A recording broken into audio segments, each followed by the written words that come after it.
سال کا نام حضور نے عام الحزن رکھا کیونکہ ہجری کا آغاز حضرت عمر فاروق کے دور میں ہوا تھا۔ پہلے سالوں کے نام رکھتے تھے۔ اب جس سال حضور پیدا ہوئے اس کا ایک نام ہے عام الفیل، لیکن اس کا ایک اور نام رکھا لوگوں نے۔ کیا نام رکھا؟ سنۃ الفرح والابتہاج۔ اس کا معنی ہے خوشیوں اور چاؤں کا سال۔ کیوں رکھا یہ نام؟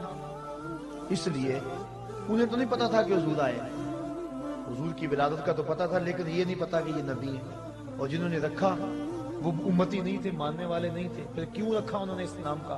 اگر میں کہوں آج چاہ کا دن ہے، خوشی کا دن ہے، تو یہ ہے کیونکہ میں آقا کو مانتا ہوں، پر اگر پتہ ہی نہ ہو کوئی کہے تو پھر وجہ کوئی اور ہوگی۔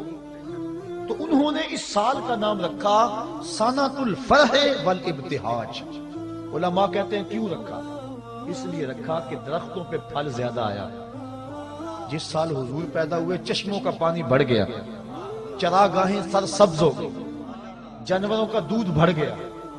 عرب کے لوگ بیٹیوں کو قتل کرتے تھے، لیکن جس سال حضور کی ولادت ہوئی ہر گھر میں بیٹا پیدا ہوا، تو ہر گھر میں بیٹے پیدا ہوئے، جہاں بھی پیدائش ہوئی بیٹے ہی پیدا ہوئے۔ تو اس سال ہر گھر میں خوشی تھی، غم قریب نہیں آیا، اس لیے نام رکھا سنۃ الفرح والابتہاج۔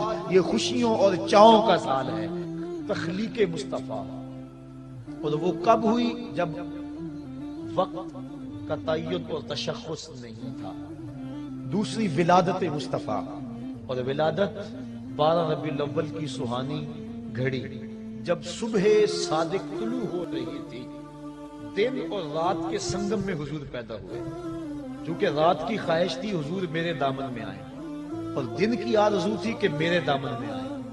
اور اگر رات کو آ جاتے دن محروم رہتا، دن کو آتے رات محروم رہتی، تو حضور تو رحمت للعالمین ہے۔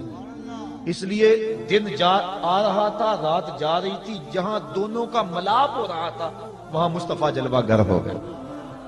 اللہ اکبر۔ 12 ربیع الاول کی سہانی گھڑی تھی، عام الفیل، واقعہ صاحب فیل کے 55 دن بعد حضور اس دنیا پہ جلوہ گر ہوئے۔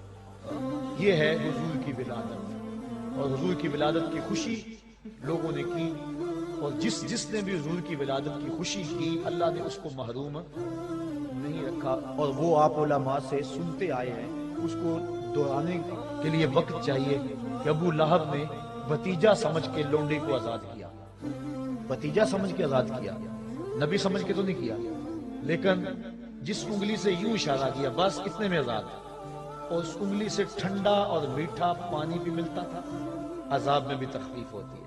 تو حضور کے آنے پر جو خوشی کرے، بلکہ نبی کے ساتھ جو بھی محبت کرے، اللہ اس محبت کو ضائع نہیں کرتا۔ علماء نے لکھا ہے جس دائی نے حضور کو دودھ پلایا اللہ نے بعد میں اس کو ایمان دے دیا۔ اللہ اکبر۔ جس نے بھی جس نبی کے ساتھ کوئی محبت کا اظہار کیا اس کو ضرور صلہ ملا۔ دیکھو ابو جہل، ابو لہب، اس نے گو مخالفت کی، لیکن چونکہ ولادت کے آنے کی خوشی اس کو ہوئی اور بھتیجا سمجھ کے خوشی کی،